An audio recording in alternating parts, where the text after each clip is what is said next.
So back in 1995 is the year I fell in love with cars. I've told another story on VINwiki about this. It all went back to my dad and I. My dad passed away in 2013, and there was really two things that my dad really wanted me to do, and that was race cars. I got to do that at a, let's call it a professional level. Never thought I would ever do that. Won a championship on the Nürburgring, got to go through with the sponsors. Never thought I'd do it. Box checked. On to the next thing. My dad and I always talked about having a car dealership. He was a big car enthusiast. I've always been a big car enthusiast. My dad, sorry, Dad, he was really good at losing money on cars. I saw him go through 1 million transactions ever since I was a little boy.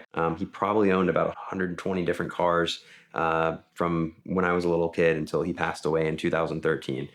After going through the race car thing, on to the next thing. And the next thing was an exotic sports car dealership. So here I am in 2022, last year, and my best friend and I, Petko Petkov, decided to start a car dealership, and it's called Sports Car Collection. We're a boutique car dealership in Denver, Colorado, specializing basically in supercars, $1 million and less, slowly accumulating inventory. We were just licensed May of 2023, and things have been going quite well. Getting a car dealership is not easy. It doesn't happen overnight. You need a license, and you can't just walk into whatever municipality is issuing that license and say, hey, I want a dealership license. There's other things that come with it. You need to have a building. There's certain financial requirements that aren't always easy to obtain, and it's a long process, and it doesn't happen overnight. So the most difficult thing for me, it wasn't really the licensing, it was more so getting the right building. I think the future of car sales it's more and more of it's going to be online now. So a big focus of mine was, I'm going to make up a word, social media ability. How well will the things look on social media when I'm posting them? Because that's how we sell cars nowadays. 90% of the cars we sell at Sports Car Collection, they're going out of state. If I'm selling something like a Huracan STO or a 996 GT3 RS or a 430 Scuderia, that can end up anywhere in the United States, anywhere in the world for that matter. So I need it to present very well in the facility that I have. And that's not an easy thing to do, especially when you have a budget. I was in commercial real estate development, and I basically took a lot of my personal money and I dumped it into this thing. And, I wasn't doing this with investors. It was all coming out of my own pocket. And, building something like this on a budget and making it work was very, very difficult. So the dealership, it became an idea last fall. Pecco and I started talking about it. He was working at Porsche. I was still doing some real estate stuff, still doing some racing. And it was just basically a topic of conversation. Hey, we should do this. Fast forward to January this year in 2023, we pulled the trigger. We found a building and decided to just move forward with it. We did as much due diligence as possible, but sometimes you just got to jump in both feet. So we started going through the licensing process in January. Our first month was extremely successful. I come from a finance background. My pro forma, we hit 8 cars our first month.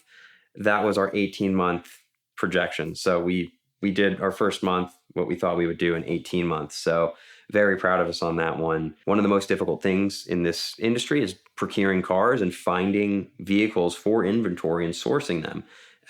There's many ways to do that, but for me, you really make the money when you buy the car, and you got to know what you're buying. And especially with a lot of these special cars, it's a lot of technical knowledge on that specific vehicle. Like, you can't just assume every car has the same problems. A Lamborghini Murcielago has different problems than a Ferrari F12, and a 991 GT3 has different problems than a 997 GT3, even for that matter, because they're completely different motors. So you really have to know what you're looking at, and you need to find people that you can trust, and that is hard to do. And there's a lot of very good people in this industry. I'm not going to say names, but there's a lot of other businesses that I look up to, and what they do is not easy, and it's hard competing with those people. It's a lifelong dream, and it's basically all the cars that I want personally. I was my own consumer at one point. I don't want to come across as arrogant, but I can drive cars a little faster than most people can. And I think I have a very good handle on, what are fun cars to drive. That's all subjective. It's all down to a person's opinion. But I think most cars that I enjoy and like is the general consensus of, what you see people liking on the internet. I started a company with all the cars that I thought were fun to drive. So I love the Lamborghinis. I have a Huracan STO right now, 430 Scuderias, Porsches, BMWs, whatever I like and it's fun to drive. It doesn't matter if it is a Ford Pinto or if it is a Murcielago SV. I want it and I'm going to try and sell it. And I'm going to try and convey that to my customers that these are fun cars to drive. And one of the beauties of what I'm doing is that a lot of these cars are being diluted and there's less and less of them. There's more and more cars being produced that there's still cars that are fun to drive. I think Porsche does a very good job. Lamborghini still has some really cool cars. But for the most part, like manual, naturally aspirated, crazy cars that we only got back, let's call it 2010 and before, those cars are dwindling and there's less and less of them. So now it's an easier justification having a car dealership when you have products that are not quite investments, but they're easy places to park your money, and you don't actually have to park them. You can go and drive these things and enjoy these things. I'd rather have my money in a Porsche than in the S&P 500. It's more fun. I can enjoy it. I can look at it. It brings me true passion and it makes me happy. And I want to basically, I make people happy when I sell them a car. When people buy cars from us, they're making an emotional purchase. They're doing something that makes them happy. And I'm able to give that to people and truly share my passion for something that I've loved since I was a little kid. 36 years old, I have my first car dealership. I'm terrified. We're making it work. It's been doing very well. It's, lifelong dream turned into a reality. Like I said, I got to do the race car driver thing. Now I own a car dealership. So I don't know what the future is going to hold. So far, so good. First month, a little bit scared, a little bit terrified. Running a business is tough, but I have a lot of confidence in Petco and myself. So the showroom is, it ebbs and floods. Right now it's pretty empty. So if you guys have any cars you want to sell us, we're more than reasonable. We'd love to take your car. If you want an awesome supercar, awesome sports car, please visit us, sportscarcollection.com. You'll like what you see, and you're going to be dealing with true enthusiasts.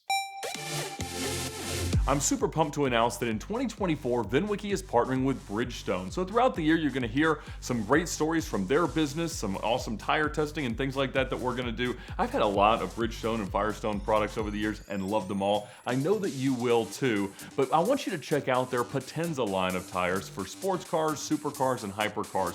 Whatever your needs, whether it's ultimate track performance, road performance, or all-season performance, there is a Potenza tire for you. So check them out at the link in the description below and let us know what you think.